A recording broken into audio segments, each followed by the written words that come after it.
Okay, now moving on to mine. Alright, here are my 4 shots for this week. I'm going to go in reverse order, because this one is the most boring one.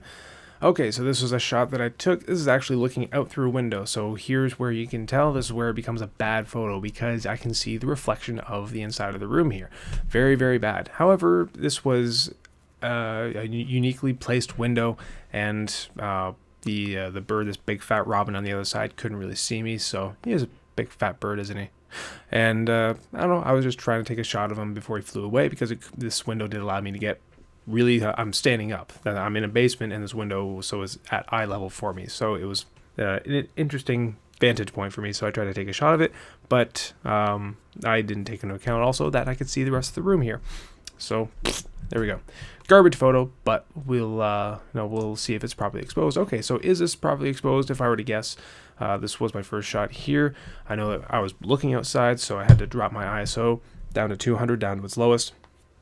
I wanted to isolate that bird as much as possible, so open up to 2.8. So then judging off the shutter speed, do I go high, do I go low? So picked that at 1/200, took a shot, and there we go. The bird wasn't moving. If it was, I was at 1/200, so I would have gotten a little bit of that motion. But yeah, it turned out pretty good. And I couldn't get, this is as close as I could. I didn't have a longer lens than 50mm, so unfortunately that's as close as I could have gotten. Otherwise, this piece of garbage in the front is too blurry actually to, if I were to do this shot again, if I want to keep that can in, this garbage can that's, or this pop can that's on the ground, if I want to keep that as part of the shot, then I would have closed up my aperture more so that I could bring it back and so people can actually see it, because right now it's a blurry object. It's too blurry for this composition. A little blurry is okay if I want it as part of the composition, but I wouldn't say drop it to f22 to keep in sharp focus, but bring a little, ease the blurriness off a little bit. So I probably would have compensated a little bit more for that by dropping that to 6.3, 7.1, and boosting the ISO up, maybe even slowing the shutter speed down. I don't know. Didn't have all that much time to prepare, but there we go. Garbage shot.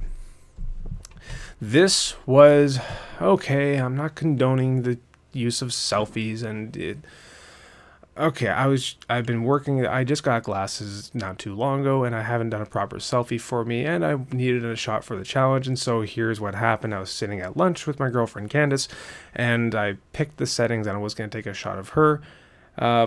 But I thought, you know what, it'd be more fair and more interesting if I tried to see, okay, what would the settings be for me, and then hand it to someone else to take the shot for me. That way it's totally up to them. Or it is totally up to me to set the camera and then see how they can take a shot of me. So I set the camera settings, took into account the light that's coming off of coming through the window and whatnot. Punched the settings in the camera, handed it to her, and said, "There, take a shot of me." And she got this. So there we go. Not a bad shot. Candace good. Yeah. I'm not gonna go criticize her composition here, but I'm dead center. I probably wouldn't put me dead center, but that's not a big deal. So is it properly exposed? I'd say yeah. It's maybe even slightly under. I've got dark hair here, so I'm losing a lot of the detail here. So I could have stopped up once or twice to let in more light. This is done with a 50mm all the way open, so I could have bumped the ISO up a bit more. That's all I would have done, but it was a good guess.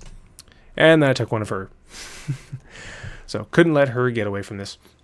And these are all unaltered, no contrast, no saturation, no sharpness, no nothing.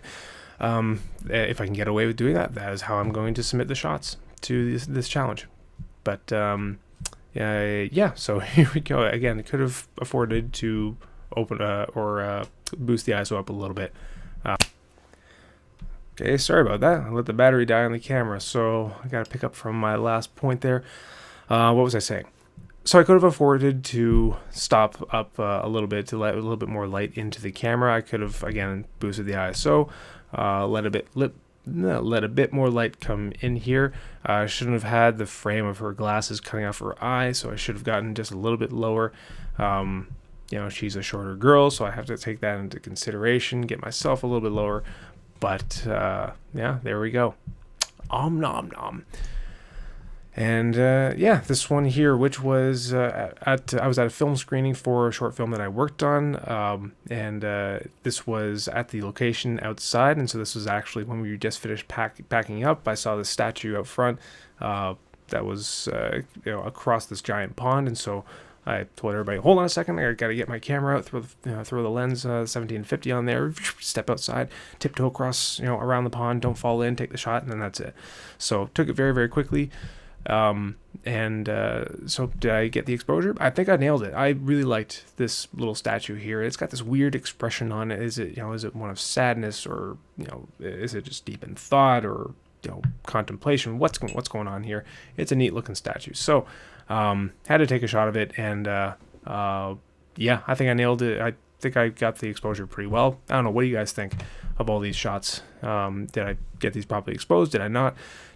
Check them out on the Facebook pages, the SGPhoto Photography Facebook page, where I'm going to have them uploaded in their own folder called SGPhoto Challenge 6, Guess Your Settings, along with everybody else's photos from this week. So you can check them out, leave some comments yourself. Let me know what you did you agree with what I said about some of these shots? Did you disagree? All that kind of good stuff. My feedback is only part of it. Your feedback is more than welcome. That's what this whole challenge is for. So yeah, go check that out. Check out the previous challenges as well. There were a lot of great shots in there. And welcome to week 6, everybody. That was week 6. Moving on to week 7, moving right along. Going to get into some nice fun challenges now. If you want to get more people in on the challenge, send them on over to sharpgoat.com/blog. Send them there. All the information for every challenge is going to be on there. So if you want to send anybody information about the challenge itself, then send them either a link to the website itself, or to the specific blog that's going on that week. They don't have to participate in any other challenges. They can jump in whenever they want. So that's the whole point of the challenge, is to just take from it what you want. If there's a particular challenge that you are interested in, then go for it. If one week comes up and you're not terribly interested, don't worry about it. You can just comment. You can still participate just by commenting and leaving feedback for everybody else's shots. And then you can jump in the next week. That's the whole point. So there we go. Thank you guys very much for participating. Give me some critique on my shots. I'd really appreciate it. This is Nick Montgomery from SGPhoto. See you next time.